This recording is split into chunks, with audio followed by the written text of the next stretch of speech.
এসে গেছে। আসসালামু আলাইকুম স্যার। ভালোই এসেছিস তাহলে। না আসার তো কোনো কারণ নেই স্যার। এই জঙ্গল এলাকায় এমন কোনো জন্তু জানোয়ার আছে বলে তো আমার জানা নেই যে আমাকে মেরে ফেলে দেবেন আর সেই জন্তু জানোয়ার আমাকে খেয়ে নেবে। কথা বলে পারবেন না স্যার, কাউন্টার রেডি থাকে। ওই কথাটাই আমার অ্যাসেট, নইলে কি আর স্যারের বোনের সাথে প্রেম করতে পারতাম?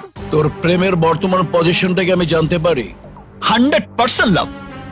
আমাকে ছাড়া আপনার বোন বাঁচবে না, আর আপনার বোনকে ছাড়া আমি বাঁচবো না। এই কথাগুলো আইসক্রিম পার্লারে বসে আইসক্রিম খেতে খেতে বললে ইমোশন বাড়ে। তুই কি জানিস হাতি পালা আর আমার বোনকে পালা সমান খরচ? নে বাবা, জানবো কেমন করে স্যার? আরে হাতি তো দূরে থাক, আজ পর্যন্ত একটা ছাগলও পুষে দেখিনি, তাই কোনটার পেছনে কত খরচ হয় জানবো কেমন করে স্যার?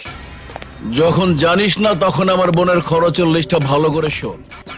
আমার বোনের সাথে তোর বেসিক পার্থক্যটা কোথায়? প্রিয়া প্রতিদিন যে টাকা বাজে খরচ করে, ওই টাকায় তোর কম দামে ম্যানেজার বাবার কম করে হলেও 2 মাসের সংসার খরচ চলবে। তোর বাবার বাড়িটা বিক্রি করলে যত টাকা পাওয়া যাবে তার চেয়ে ডাবল টাকা খরচ করে আমি আমার বোনের জন্য বাথরুম বানিয়েছি। তাছাড়া প্রিয়ার নেইল পলিশের খরচ কত জানিস? মাসে 1 লাখ টাকা।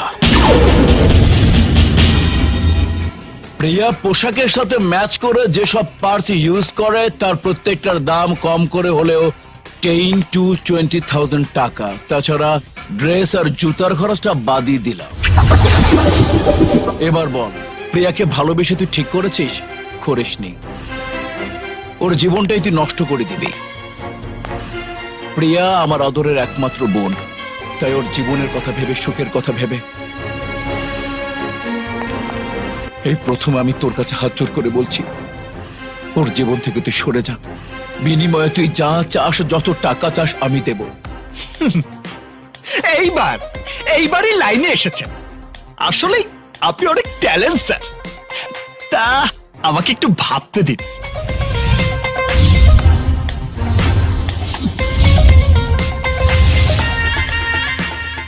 টোপটা মনে হয় খেয়ে নেবে স্যার। এই দেখুন না, বড়শিতে মাছ ধরা পড়লো বলে। স্যার চিন্তা ভাবনা শেষ, একটা সেটেলমেন্টে আসতে চাচ্ছেন তাই তো? ঠিক আছে, বলুন কত দেবেন? 50 লাখ। অনলি 50 লাখ? বিক্রি মনে করলেন স্যার? আর তাছাড়া বোন সম্পর্কে এতক্ষণ এত কিছু বললেন, আর দামের সময় মাত্র 50 লাখ? এখন তো স্যার আপনার সমস্ত কথাই মিথ্যে মনে হচ্ছে। তাহলে তুই বল কত টাকা দেব? আমি তো বলেছি স্যার, আপনার মাল আপনি কিনবেন। 1 কোটি।